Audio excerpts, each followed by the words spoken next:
Get ready for a no BS approach to health and fitness. This is NBS Fitness Radio.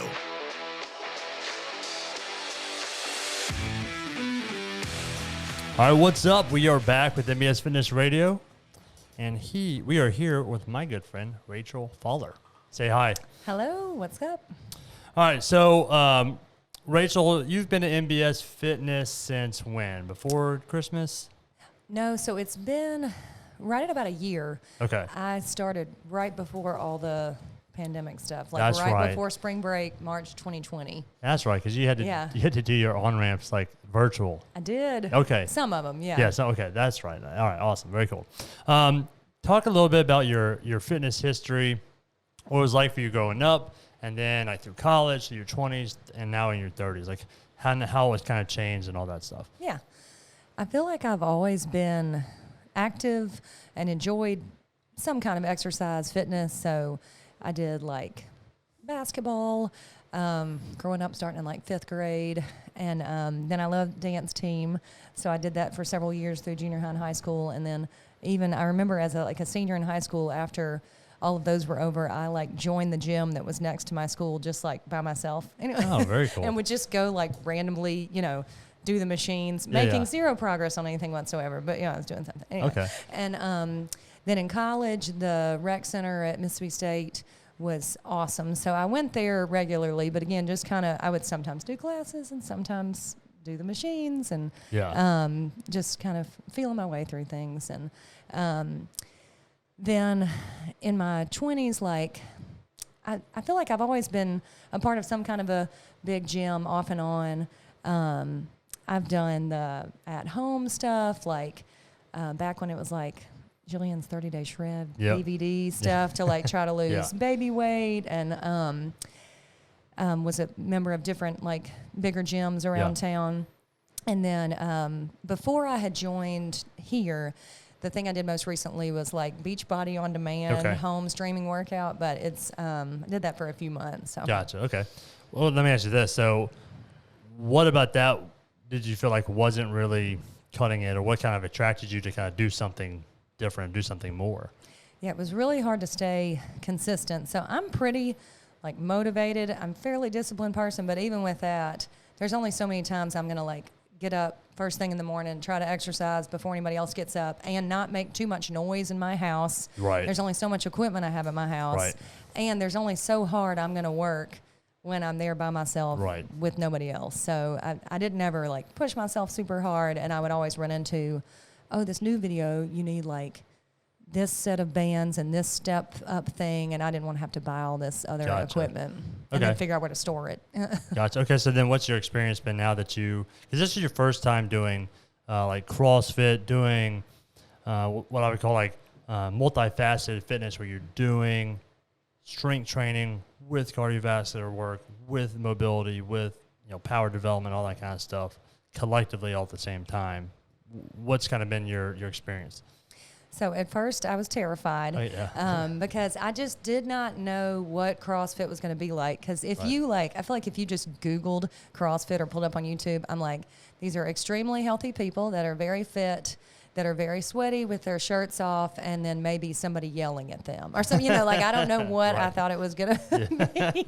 But so my experience, so now I'm like, I've gone to full-blown addicted to CrossFit, I would say. Like I like the structure of it, and the show up and you will tell me what to do. Yeah. And then you will tell me to do these ridiculous things I've never done before, like snatches, where I'm trying to move a barbell from the ground over my head. For those that are listening and not watching, I'm not a very strong, stout lady. So I've been told I have stick arms. So anyway, so it's it's been interesting, but I absolutely love it. And so I'm really enjoying it. I think if you've never done it, it's hard to appreciate like the impact of not having to make decisions. And I think for even my own kind of fitness, like I've been in it my entire life. It's obviously like my career. I've been, I normally am the coaching people.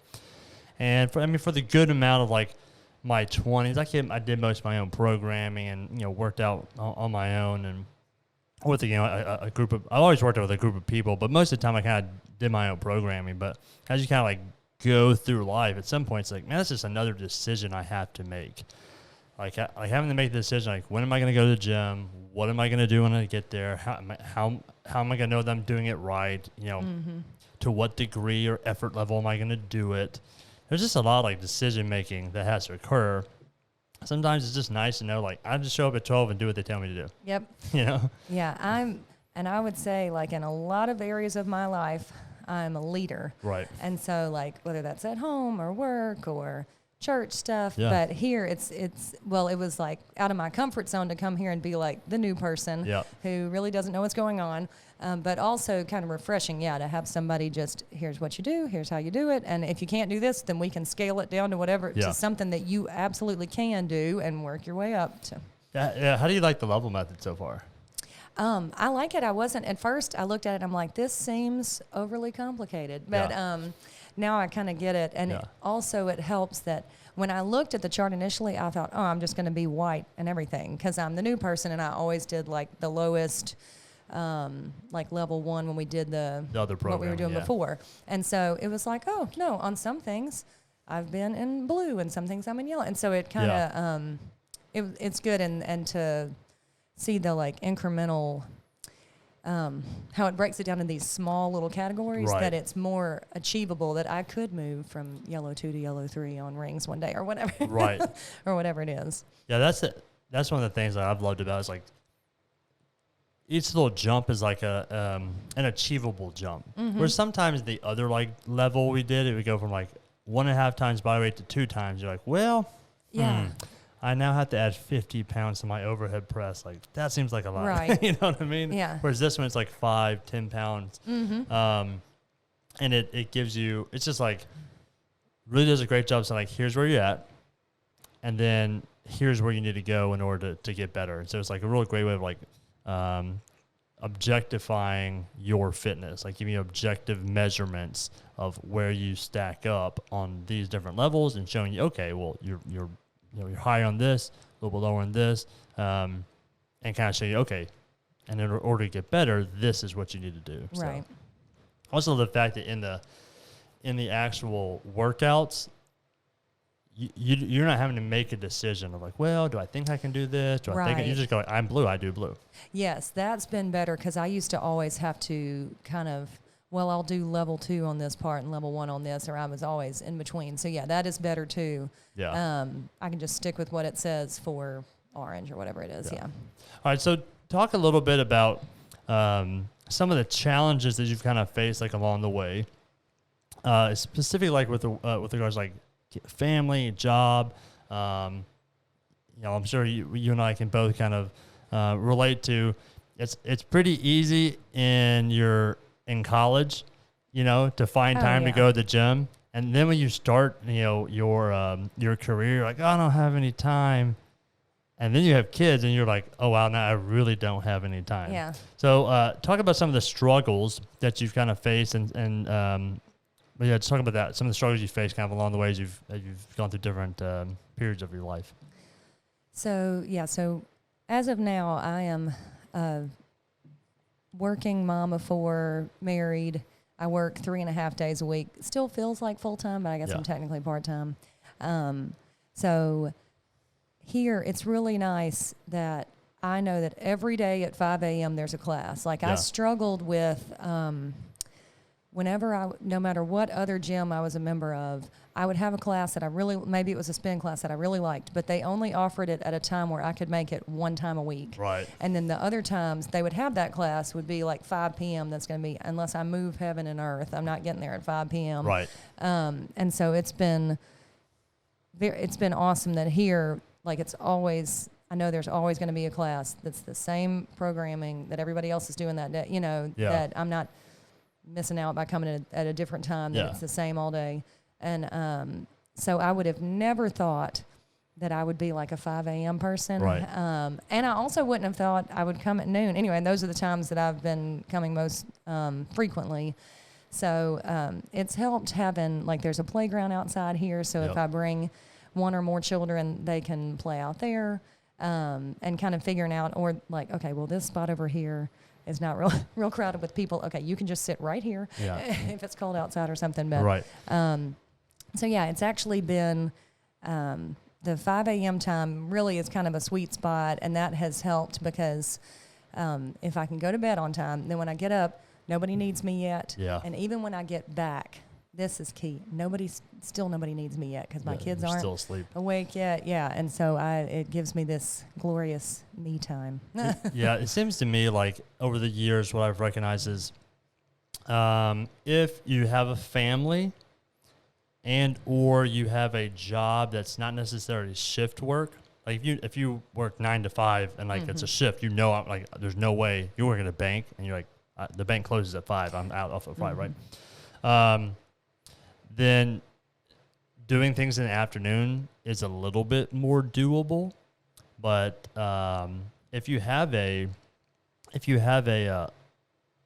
schedule that tends to be dynamic, where like I start my day at this time, but who knows what's going to happen, and when you have a family, like you kind of have to get things done before all that chaos starts. And that's where that like 5 a.m., 6 a.m. typically seems to be a better time for people in their 30s, 40s with families and more chaotic jobs and professions. For sure, yeah, and it's almost like, once I just started doing it, like just set your alarm for 4:30 and just try it and see what happens. Yeah, and it really was fine. And one of the coaches here said, really, there's not that much difference between 5 a.m. and 6 a.m. Like, it's really early when you get up either way. Yeah. And so it doesn't feel that much different. And that was true because the 6 a.m. time was okay anyway. So yeah, it feels like, the first couple of days usually sucks because you're like, it's like your mindset's just like, it's early. Yeah. But then once you kind of get rolling with it, you're like, okay, like not too bad. And that just kind of becomes your new normal, your new schedule of like, I'll wake up at 4:30, I go to the gym, I come back, boom, boom, boom. Yeah.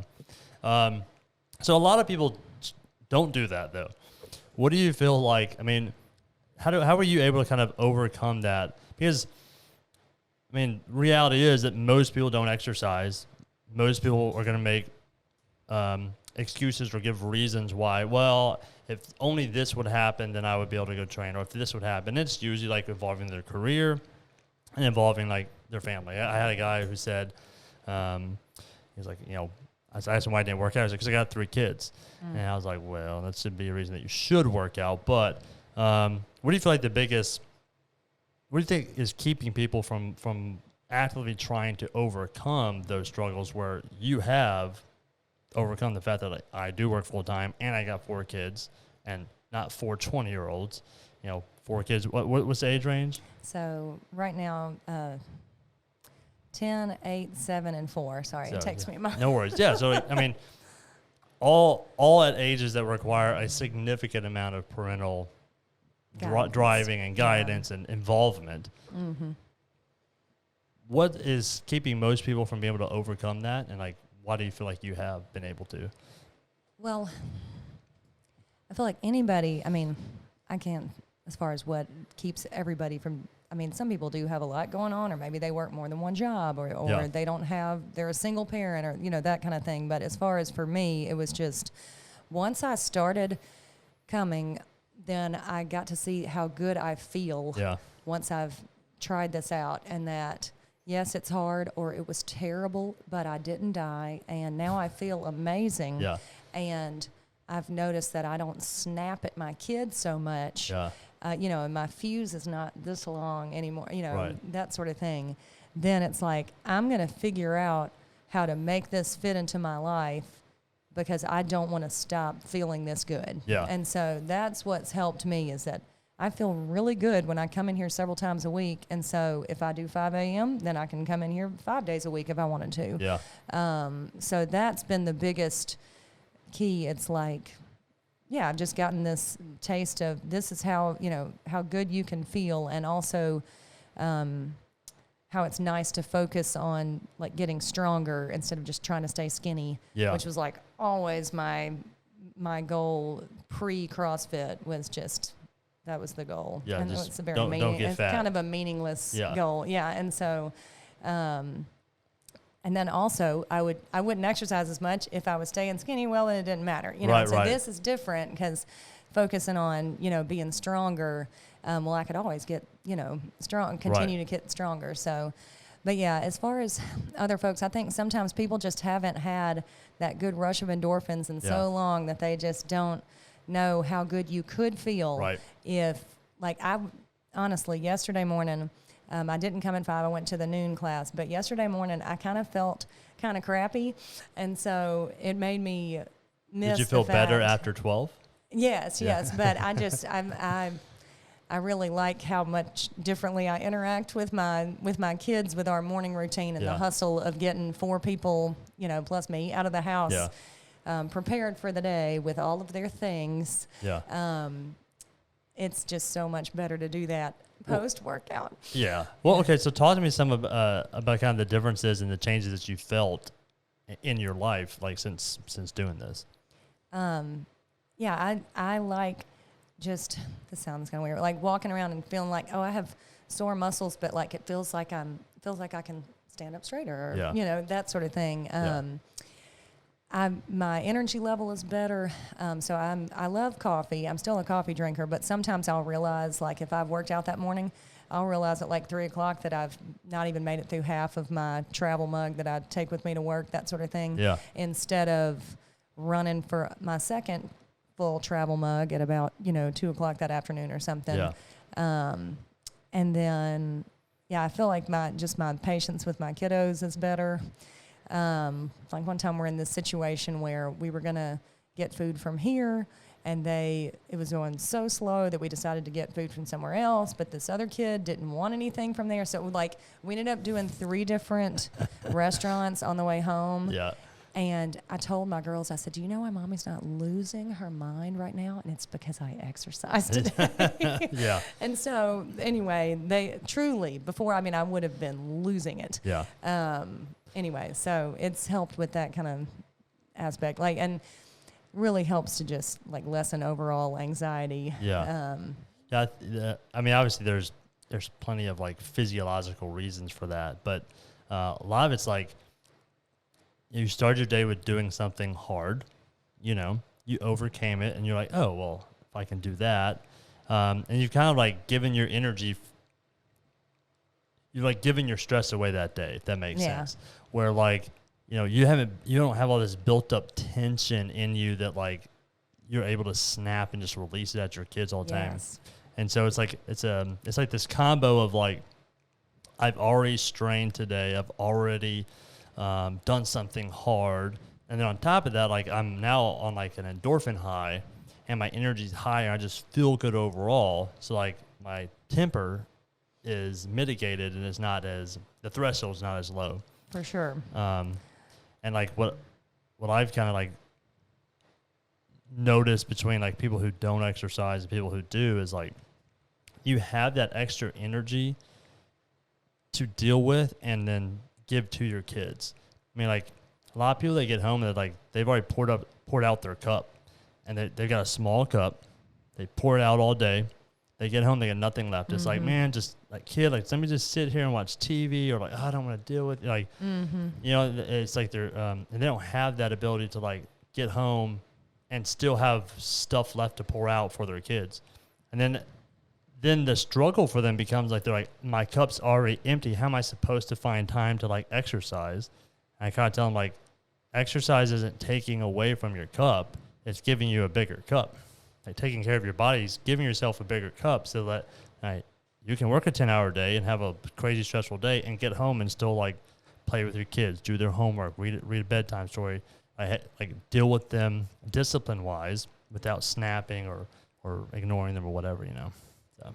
Absolutely, yeah. And I would even say the sleep that I've lost to have to get up for an early morning class, I'm still more refreshed than if I had gotten more sleep and didn't come work out that morning. So isn't that crazy? It is, but it's and I would have never thought, because there's a 2-hour difference in how late I would sleep on a regular day versus a day that I'm getting up, to come to an early morning class anyway. So it's pretty amazing. Are there any other areas in your life where that you felt the benefits of fitness? You'd be oh man, I can tell, tell it here. What about singing?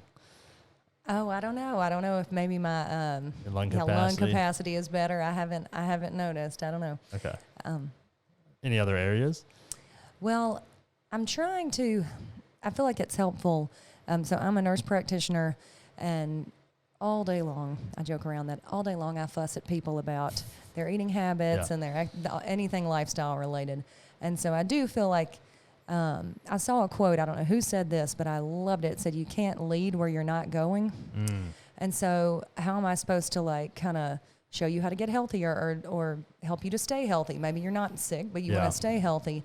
If I'm not like doing any of that myself, so I can't lead where I'm not going. So if I'm not exercising, then how am I supposed to kind of like offer suggestions on how you could work exercise in your routine if I hadn't figured that out?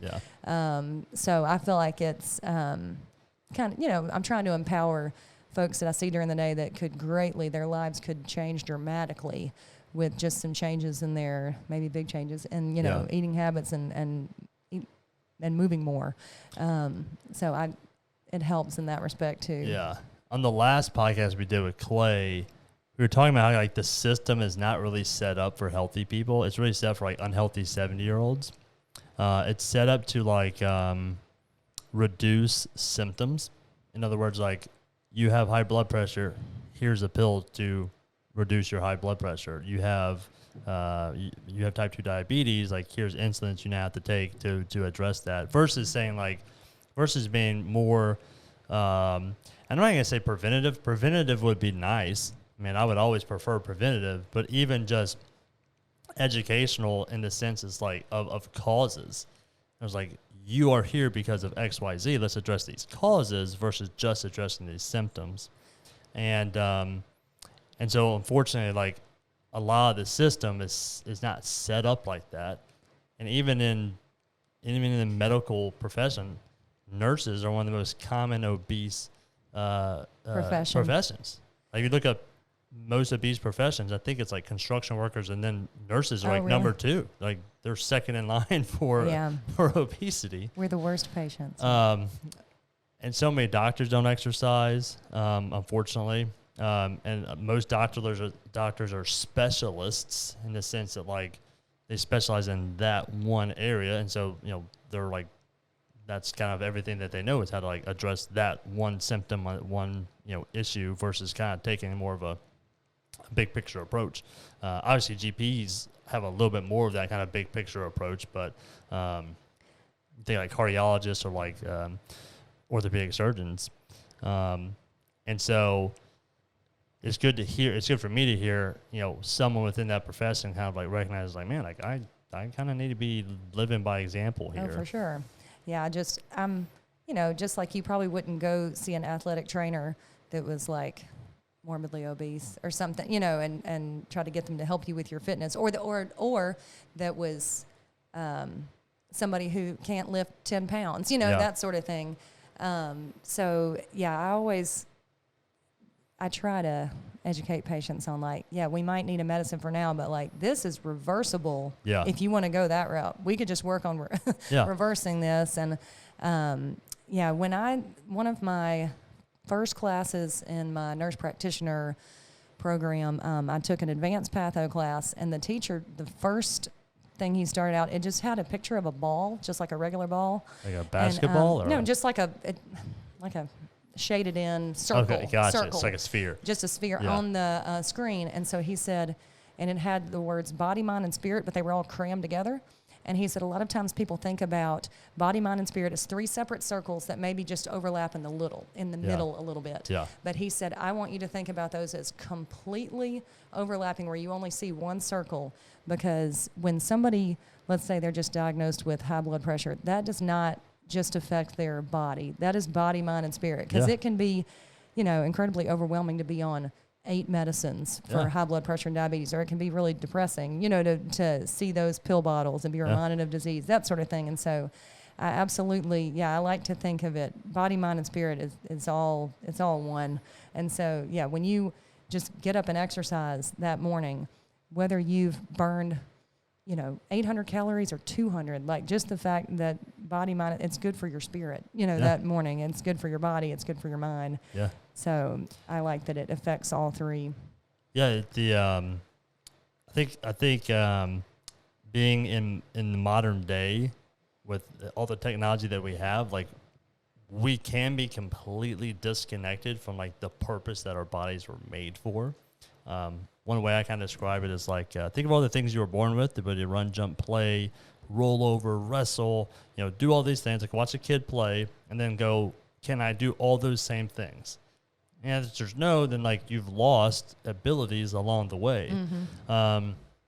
And so sometimes we get that disconnection from like what my body's supposed to be able to do and what it's supposed to be able to feel like.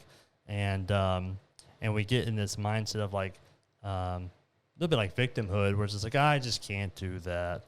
I think of my mom as a good example, where most of her friends would be like, because she's 64. Most of her friends would say, I need some help picking this up, or I can't do that. And she's like, no, I got it.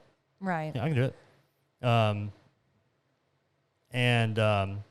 And just how that kind of like plays into like your everyday life. And it's like, well, the cumulative factor of like decades upon decades of not doing things and being told you can't do things, or feeling like, or saying like, I gotta take this pill, or or just kind of having a negative view of yourself. Like, I'm just not someone who can exercise, or I just don't have the motivation, that kind of stuff. Like, it builds up big time, and you see it in a person's, in their face, in their body, and you hear it when you talk to them. You can feel it in their emotions. Yeah, it's all 100% all connected, and it's vice versa too. You see someone who's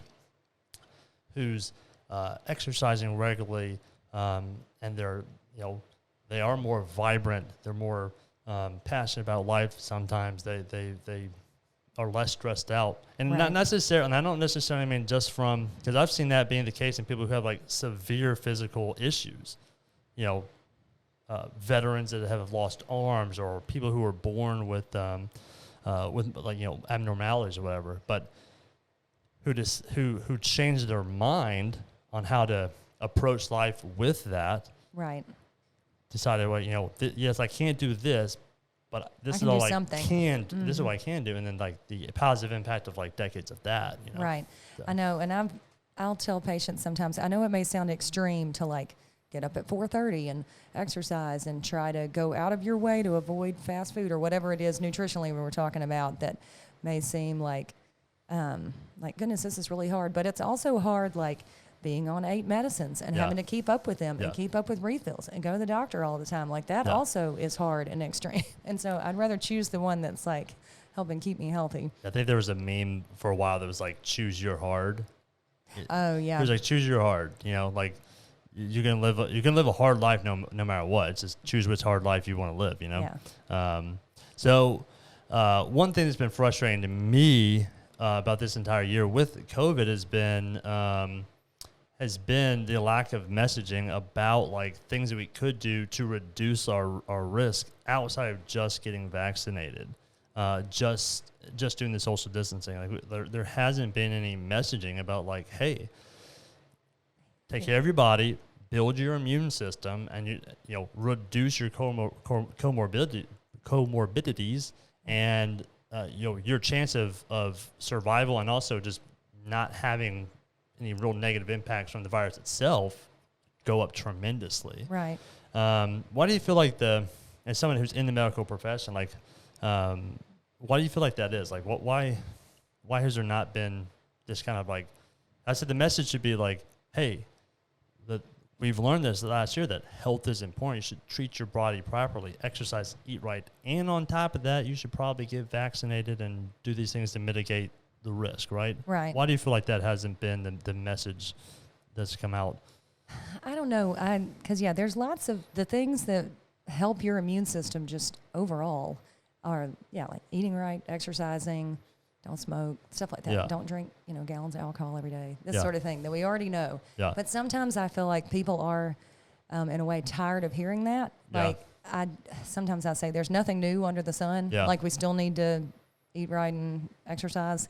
But I find people are always looking for, oh no, I want to try this fad product. I want to just eat this gummy that's supposed to have all the plants all the plants that I need to eat for the day. Oh, instead I'm just doing this gummy and it's supposed to have 10 servings of vegetables in it. I'm like, it's probably not right. Anyway, and so it does have 10 servings of sugar in it. Right. And so I feel like, that people don't necessarily, if you said, well, a big key, to reducing your risk of having serious complications from COVID-19 would be, if you got your health in order in general, that we need to be eating right and exercising. I feel like I hear the whole nation rolling their eyes, and that it is not an easy, quick fix. It is not just a pill that you can take, or just a gummy that you eat in the morning. Like it's actually kind of a whole lifestyle. But is there a new message that needs to be said then? If that's the message you're getting tired of, or is it just like, hey, the reality is we're just probably not going to turn it around? Like, I don't know. I saw something as far as just from like a medical profession, a specialty called like specialized in lifestyle medicine. Yeah. And I don't know if they have anything for like mid-levels or nurse practitioners. Yeah.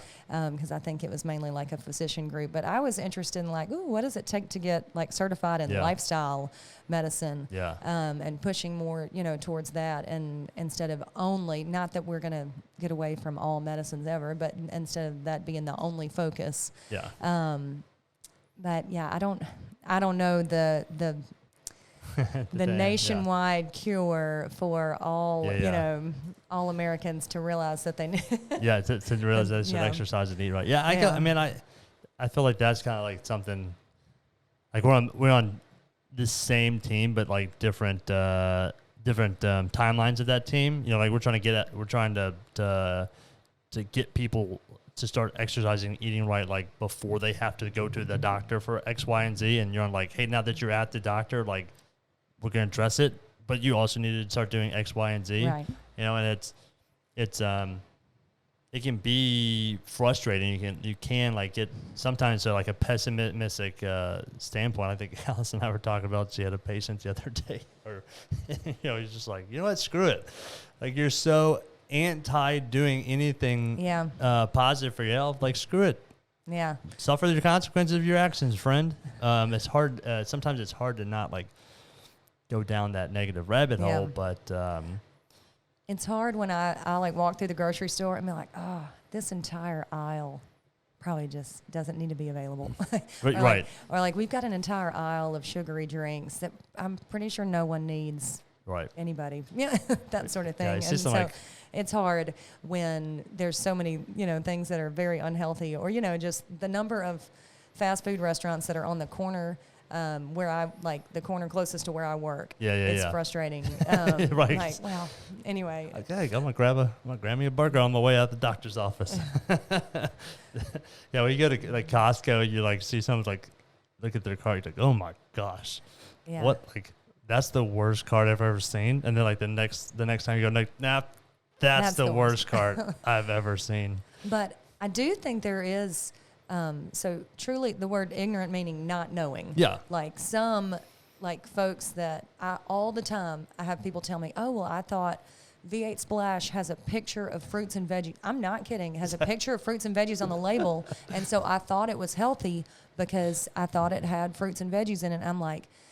I'm just real simple. Like if you want apple juice, just go eat an apple. Yeah. And it's got like a teaspoon of juice and that's good. It's like, the best marketing I've ever seen is veggie straws. Oh, yeah. Because like they're potato chips that are the color of celery and carrots, but there's just straight up potato chips. And like, but on the front, it's all. It has vegetables on the label. Yeah, it's spinach powder. But it's hard, because So I don't. Oh goodness, I don't know what's gonna like fix. Yeah. The American diet. I think you've said this before about it would be nice if like health insurance companies would incentivize like having a gym membership or like let you pay for that with an FSA card or that sort of thing to help motivate people to not just ask for your BMI on a form, which they do, but or your waist circumference or whatnot, but like help you to work on that. Yeah. So. And, you are not incentivized whatsoever financially to be healthy when it comes to health insurance. And in fact, it's kind of the opposite. If it's like, well, I have to pay the same premiums. The only difference is if I smoke or not. But like your lifestyle, I don't think they even take BMI anymore on health insurance. It's just where you live and do you smoke or not. And what's your gender, where you live, and whether or not you smoke or not.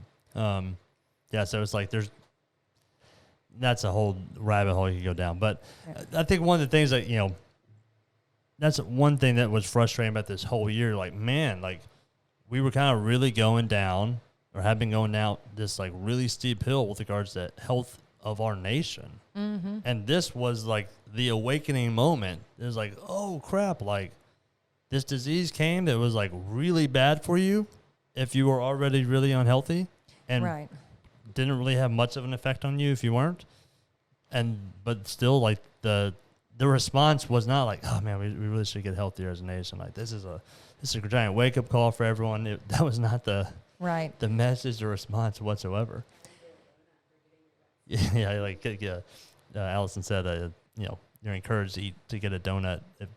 If you get vaccinated, we're going to reward you with a donut. I know. I respect like the like incentivizing getting vaccinations, but at the same time, I'm like, maybe that's not the incentive that needs to be had. It's the when you're kind of talking about like the ignorance part, like I would say most people know at like the most baseline level, like I should exercise and eat right. But then what happens is like marketing comes in and manipulates people's psychology to make them think they're taking appropriate positive actions that are not actual like appropriate positive actions. Right. Which is like gummy vitamins and shit like that. Or promising that apple cider vinegar does like 20 things for your body when maybe it doesn't like instantly remove all toxins from your body or whatever it is. It's hard because I know people are, yes, they know they need to eat better and stuff like that, but then it's people also want like, a quick fix. Easy, like, I just want, veggie straws. Yeah. Okay, this is also something I can just grab at the convenience store. Instead of eating potato chips, I eat veggie straws. Like, you're still eating potato chips. Yeah, it's like the way I'll usually describe supplements is like, think of it like this. Supplements or supplement to a quality training program and a good dietary plan. In and of themselves, they're pretty much worthless. It's like taking apple cider vinegar literally does nothing to overcome eating a tremendous amount of sugar and never exercising. Severe uncontrolled high blood pressure. Yeah, it's not going to do that. Like, if you're doing all these other things, then maybe like if exercising gives you a 49% bump in health and eating right gives you another 49% bump in health, then every supplement falls into that other 1% range. If you're already doing that, it'll give you the little extra 1%, right? But it's not gonna reverse your terrible lifestyle habits. For sure. That's super frustrating to us as well. Was just like, we're trying to work with someone. It's like, well, I was on Instagram and I saw this person was promoting this thing. You're like, son of a bitch.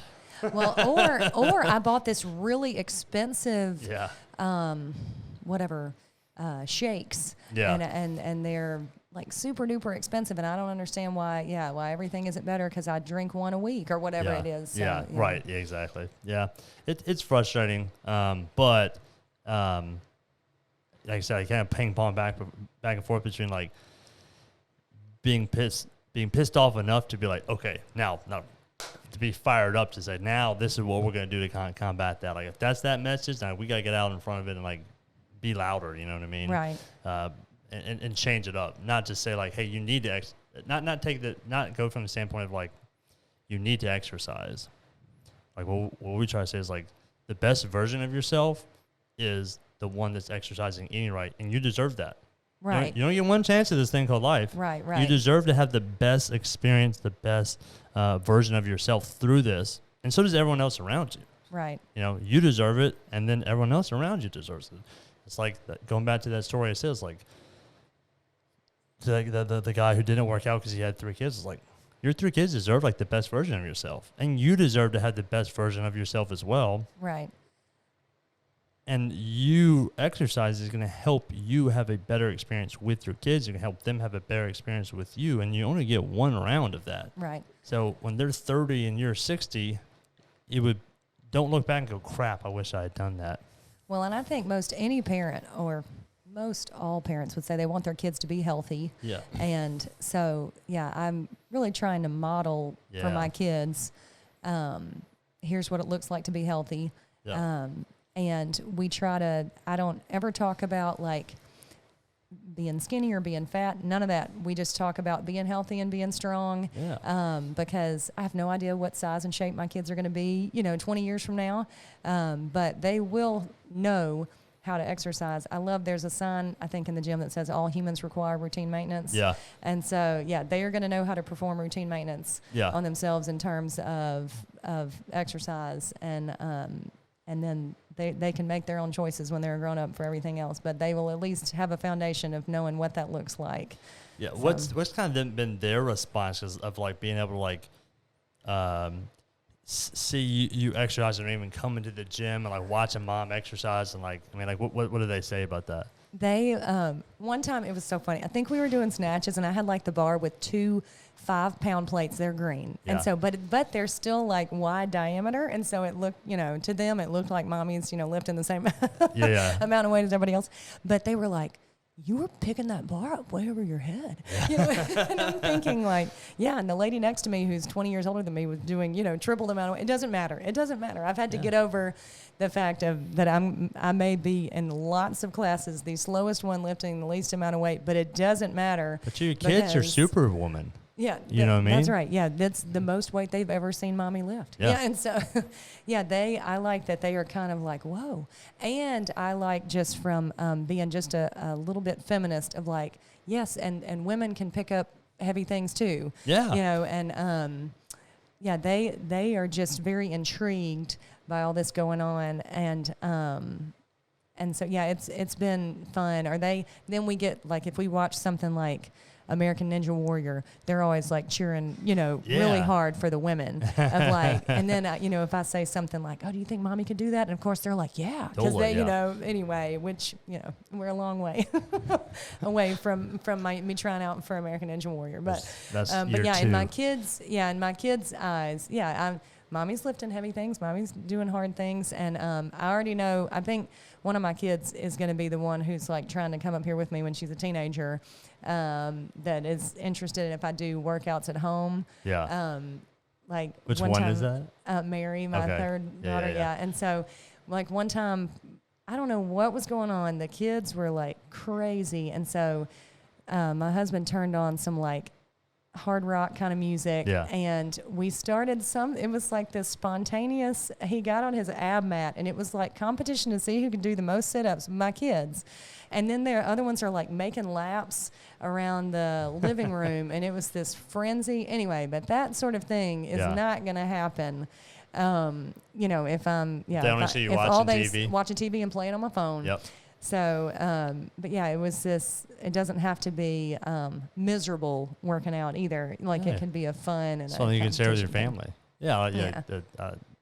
The idea of like your kids see you as like superwoman or superman. They just think you're the strongest, like most fit person ever, at least until they're like 14. Oh yeah. Because I remember one thing that I recall that is like stuck in my brain that triggered me towards exercise was I remember my dad had a weight set probably from the 1960s or 70s, like the concrete filled weight set, and I remember it was like a set of dumbbells, like loadable dumbbells with the twist on collars, and I think the red ones were the biggest ones, and they were probably either 5 pounds each, so that it made it like 10 pounds.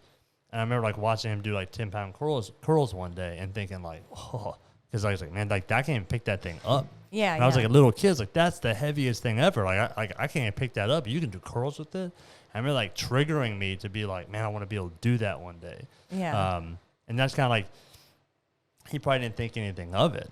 But at the time, I was like, man, like Dad's super strong. Like that's cool. Like I want to be like Dad one day and be able to lift heavy weights. So how's it been like exercising and being able to share that same experience like with your husband as well? Yeah, it's been really good. So we've been able to come to the 5 a.m. class together. So it's almost like a little mini gym date, even if I'm not talking to him the whole time, you know. But it's fun. It's also easier to get up at 4:30 if somebody else is literally right there, you know, accountable. Come on, let's go. Yeah. And it's so funny. The night before, it'll be like, well, we're going in the morning. Well, might as well. Yeah, you know? yeah. And so that sort of thing. But it's been good because, yeah, it also, just marriage-wise, gives us something that we do together where the kids don't need us at that moment. So, yeah, that's been really good. All day, being a mom and working, especially in my profession, people need me all day, which is a great thing. That's why I chose. Rather be not needed. Yeah. It's probably depressing to not be needed ever, but it's a nice time where the kids don't need us. We don't have anything else going on. We're not on our phones. You know, you can't play on your phone or that sort of thing while you're working out. And so it's been really good. Yeah. And it's kind of a fun thing to share with each other, and like there's not a whole lot of other situations where we can go like, hey, good job, babe. Like, man, cheer on your spouse. Like, man, you did good. Like, that was awesome. You you fought that out and like cheer them on, give them a high five, you know, share an experience where you're both trying to like better yourselves. Right. You know, a lot of times, like, especially when your kids are young, it's just chaos. It's just like, hey, you take the kid to here, and I do this, a schedule, and you get it's survival mode. Yeah.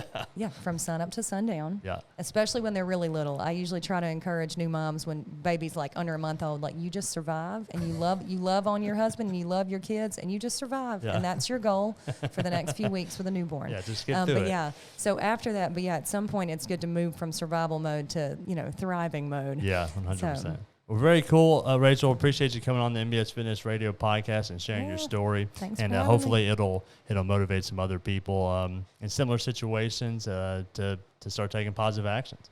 Sounds good. Thanks for having me. All right, y'all. NBS Fitness Radio out. Thank you for listening to NBS Fitness Radio. If you enjoyed the podcast, be sure to share it with your friends, follow us on social media, and check out our website at www.nbsfitness.net. Hit the subscribe button and tune in next time for more NBS Fitness Radio.